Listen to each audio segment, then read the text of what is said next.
नमस्कार, मैं सूर्य प्रकाश स्वागत करता हूं आज के वीडियो में। आज का वीडियो शुरू करने से पहले हम जरा विचार करें, अगर हमारे घर का कचरा कई हफ्ते तक बाहर न फेंका जाए, साफ सफाई न की जाए तो क्या होगा। घर में बहुत सारा कचरा इकट्ठा हो जाएगा और जीना मुश्किल हो जाएगा। ठीक इसी प्रकार से सेल के अंदर भी कुछ ऐसी ही प्रक्रिया होती है और सेल के अंदर की साफ सफाई का कार्य जो करते हैं वो है हमारे लाइसोसोम। लाइसोसोम को खोज हुई थी सन 1955 में क्रिश्चियन डी डुबे ने की थी। ठीक है, lysosome are nothing but the spherical गोल छोटे स्ट्रक्चर होते हैं जो कि सेल की साफ सफाई या क्लीनिंग या फिर इनको क्लीनर क्रू भी कह सकते हैं।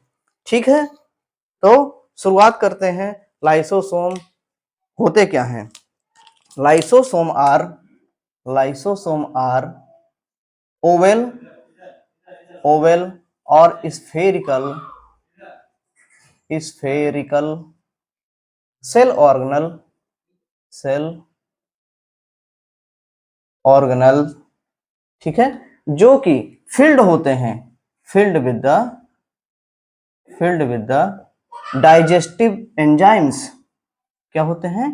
Digestive enzymes. ठीक है, तो these digestive enzymes are very powerful nasty hydrolytic enzymes. ठीक है, these enzymes are hydrolytic enzymes. अब इन एंजाइम्स की फॉर्मेशन की बात करें तो इन एंजाइम्स की फॉर्मेशन कैसे होती है, आइए देखते हैं। These lysosomes are formed inside cell organelle that are rough endoplasmic reticulum. Suppose this is a cell और ये एक न्यूक्लियस है। ठीक है, न्यूक्लियस के चारों ओर जो हमारी रफ एंडोप्लाज्मिक रेटिकुलम होती है, this is the rough endoplasmic reticulum. और लास्ट चैप्टर हमने देखा था कि रफ एंडोप्लाज्मिक रेटिकुलम को रफ इसलिए बोलते हैं क्योंकि इसकी सरफेस पर चिपके होते हैं बहुत सारे राइबोसोम्स। और राइबोसोम का कार्य क्या होता है? प्रोटीन के सिंथेसिस करना। And you know very well all enzymes, most of the enzymes are nothing but the proteins। ठीक है, तो इसका इनिशिएशन कहां से होता है? सपोज यहां से एक डीएनए से आरएनए बनता है। ठीक है, एमआरएनए और ये एमआरएनए मूव करता है। ठीक है, ये मूव करता है राइबोसोम की तरफ और यहां से एक प्रोटीन सिंथेसिस होती है। ठीक है, जिसको बोलते हैं या ट्रांसलेशन। ठीक, इसी स्ट्रक्चर के समीप एक और स्ट्रक्चर होती है जिसको बोलते हैं Golgi apparatus. Golgi apparatus are the disc like structure floating near the endoplasmic reticulum. ठीक है, तो क्या समझा हमने कि जो भी लाइसोसोम्स होते हैं these are formed inside the endoplasmic reticulum. अब मान के चलिए कि यहां से एक प्रोटीन मॉलिक्यूल बना। ठीक है, ये प्रोटीन मॉलिक्यूल मूव करता है इधर। ठीक, अब एंडोप्लाज्मिक रेटिकुलम के अंदर मूव करेगा और मूव करते हुए यहां से आएगा एंडोप्लाज्मिक रेटिकुलम के बाद कहां? गोल्जी अपरेटस में। ठीक है, तो ये गोल्जी अपरेटस के द्वारा इसको अंदर आएगा। ठीक है, अब यहां पर ये एक मेम्ब्रेन बाउंडेड जो लाइसोसोम है, मेम्ब्रेन बाउंडेड लाइसोसोम है, ये आ जाएगा गोल्जी बॉडी के अंदर। ठीक है, यहां इसकी फॉर्मेशन होगी और जो सबसे बड़ा मुख्य कार्य यहां पर होता है वो होता है tagging of that particular lysosome. ठीक, अभी इसको लाइसोसोम नहीं कहेंगे। क्यों नहीं कहेंगे? उसके पीछे कारण है, क्योंकि ये तो अभी प्रोटीन है। ठीक है, और यहां से जो प्रोटीन बनती है, हमने पढ़ा था रफ एंडोप्लाज्मिक रेटिकुलम में जो भी प्रोटीन बनती है तो वो होती है एक्सपोर्ट के लिए, या तो फिर ये suppose this is cell membrane, या तो वो होती है एक्सपोर्ट के लिए या तो वो सेल मेम्ब्रेन में यूज होगी, क्योंकि प्रोटीन है या तो लिपिड है। प्रोटीन है तो प्रोटीन क्या होता है, सेल मेम्ब्रेन बनी होती है प्रोटीन की, ठीक है। तो कुछ पार्ट जो है इसका 3 टाइप्स में ये वैक्यूल या फिर स्फेरिकल शेप जो है, suppose this is a protein, ये प्रोटीन है, ठीक है, और एक प्रोटीन ये है, एक प्रोटीन ये है, ठीक। तो कुछ प्रोटीन यहाँ पर जाकर के सेल मेम्ब्रेन में बाइंड हो जाती हैं, ठीक है। जो अनदर टाइप ऑफ प्रोटीन है वो एक्सोसाइटोसिस के द्वारा क्या होगा, बाहर निकल जाएगी, ठीक है, आउटसाइड ऑफ द सेल, ठीक। बट थर्ड वन जो है इसका फास्फोराइलेशन होता है, और यहाँ पर फास्फोराइलेशन, और यहाँ पर क्या होती है सबसे इंपॉर्टेंट चीज, दैट इज टैगिंग। तो गोल्जी बॉडी क्या करती है, इसकी टैगिंग करती है और इसको स्पेसिफिक बनाती है, और इसका नाम तब इसको कहेंगे हम लोग lysosome, then this is called lysosome, ठीक है। But this lysosome is not ready for the digestion और क्लीनिंग, ठीक। अब इसको बोलेंगे, अगर ये नहीं रेडी है तो इसको बोलेंगे हम क्या, प्राइमरी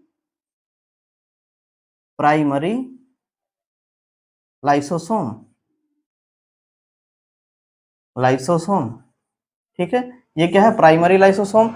अब इस प्राइमरी लाइसोसोम को वर्किंग कंडीशन में लाने के लिए एक बहुत इंपॉर्टेंट फैक्टर वर्क करता है। सपोज अगर ये लाइसोसोम को हम जूम आउट करें, अगर इस लाइसोसोम को जूम आउट करें, अब आपको पता है कि लाइसोसोम की जो सेल है वो बनी होती है फास्फोलिपिड की, ठीक है। एक लाइसोसोम के अंदर 50 से ज्यादा digestive enzyme, that is hydrolytic enzymes भरे होते हैं, ठीक है। इसी लाइसोसोम के चारों ओर कुछ प्रोटॉन पंप्स होते हैं, ठीक है, क्या होते हैं, प्रोटॉन पंप होते हैं,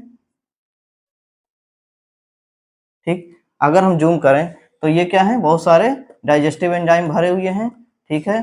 तो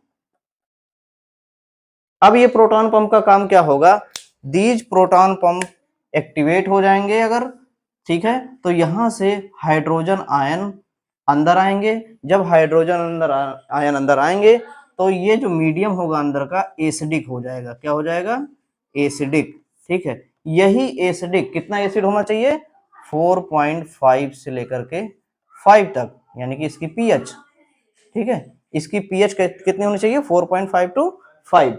तब जाकर के ये प्राइमरी लाइसोसोम कन्वर्ट होगा किसमें, कन्वर्ट होगा आपका सेकेंडरी लाइसोसोम में, ठीक है, सेकेंडरी लाइसोसोम, ठीक है।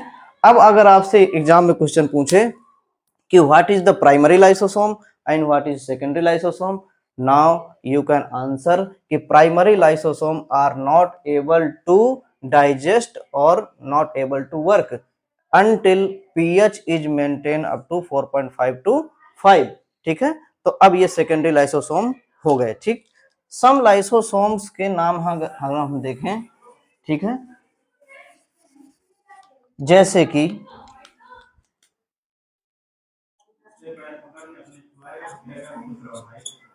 एक लाइसोसोम है प्रोटीएजेस, ठीक है। एक होता है लाइपेजेस,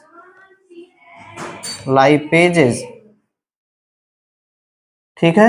एक है न्यूक्लिएजेस, ठीक। तो ये जैसे प्रोटीएजेज है, तो प्रोटीएजेज क्या करेगा, लिसिस करेगा किसकी, प्रोटीन्स की, ठीक है। लाइपेज किसकी करेगा, लिपिड यानी फैट, और जो न्यूक्लिएजेज हैं ये आरएनए एंड डीएनए को क्या करेगा, लिसिस करता है, ठीक है। तो ऐसे करके 50 के लगभग जो डाइजेस्टिव एंजाइम्स होते हैं वो लाइसोसोम के अंदर पाए जाते हैं, ठीक। नेक्स्ट पॉइंट, लाइसोसोम में हमने अभी तक क्या देखा, lysosome are the spherical structure found in the cell, ठीक है। गोल ऐसी संरचना है जो कि सिंगल मेम्ब्रेन द्वारा ढके होते हैं।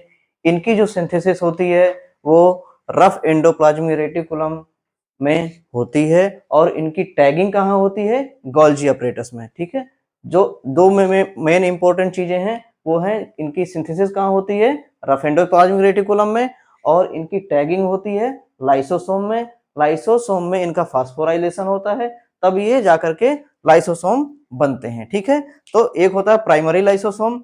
तो प्राइमरी लाइसोसोम ये न्यूली फॉर्म्ड लाइसोसोम है। ठीक है, ये एक बच्चा है। ठीक है, लाइसोसोम क्या है, एक बच्चा है, न्यू लाइसोसोम है। ठीक है, ये अभी किसी काम का नहीं है जब तक इसमें क्या होगा, पीएच डाउन नहीं होगी, 4.5 से 5 तक की पीएच नहीं आएगी, एसिडिक मीडियम नहीं आएगा, तब तक ये एसिडिक मीडियम में इसको आना पड़ेगा सेकेंडरी लाइसोसोम में कन्वर्ट होने के लिए। ठीक है, सेकेंडरी लाइसोसोम में कन्वर्ट कब होगा, पीएच कब चेंज होगी, इसके लिए इस लाइसोसोम को, जो प्राइमरी लाइसोसोम है, इसको किसी न किसी फॉरेन पार्टिकल से जिसको डाइजेस्ट करना है उसके साथ अटैच होना जरूरी है। जैसे ही अटैच होगा प्रोटॉन पंप एक्टिवेट हो जाएगा, हाइड्रोजन आयन अंदर आएंगे और पीएच रिड्यूस हो जाएगा, लाइसोसोम बिकम वायलेंट।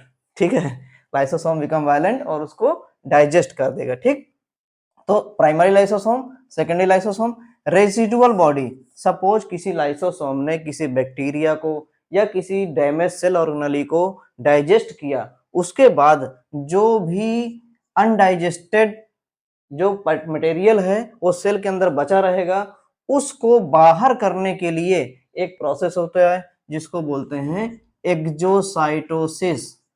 एक्जोसाइटोसिस। अच्छा, हम किसी भी चीज को अगर थोड़ा सा टुकड़ों में बांट लें तो हमको समझ में आएगा उसका टर्म का मतलब क्या है। एक्सो मीन्स बाहर, साइटो मीन्स सेल, और इसको बोलेंगे साइटोसिस मतलब सेल से बाहर जाना।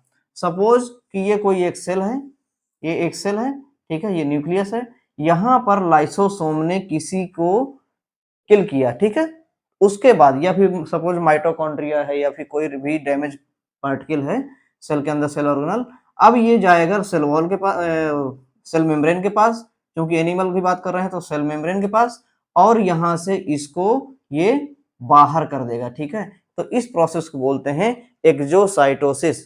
ठीक, नेक्स्ट है ऑटोफेजिक वैक्यूल्स। ऑटोफेजिक वैक्यूल्स का मतलब ये है कि फैजी मतलब होता है किसी चीज को खाना, फैगस माने खाना। तो ऑटोफेगस वैक्यूल्स का मतलब ये है कि सेल के अंदर अगर डैमेज ज्यादा हो जाए, कोई चांस ना हो उस सेल को दोबारा सरवाइव करने के लिए या रिपेयर करने के लिए, ठीक है, या फिर सेल के अंदर किसी प्रकार की डिजीज हो जाती है, उस डिजीज को, ऐसी डिजीज हो जाती है जिससे सेल उसको सरवाइव नहीं कर सकती है और वो दूसरी सेल पे वो इन्फेक्शन ना फैला दे, उसके लिए जो हमारे लाइसोसोम्स होते हैं, वो स्वयं ही पूरी सेल को बस्ट कर देते हैं। ठीक है, पूरी सेल को ही बस्ट कर देते हैं। ठीक है, तो क्या होता है, पूरी की पूरी सेल डेथ हो जाती है, सेल की क्या होती है, डेथ हो जाती है, जिसे को बोलते हैं प्रोग्राम सेल डेथ। ठीक है, तो इस प्रकार से लाइसोसोम हमारे जो बीमार सेल्स हैं उनको मार करके बाकी सेल्स की सुरक्षा करता है। अच्छा, जब पूरी सेल बस्ट हो जाएगी तो इसी टर्म को ही बोलते हैं क्या, These are called suicide bag of the cell।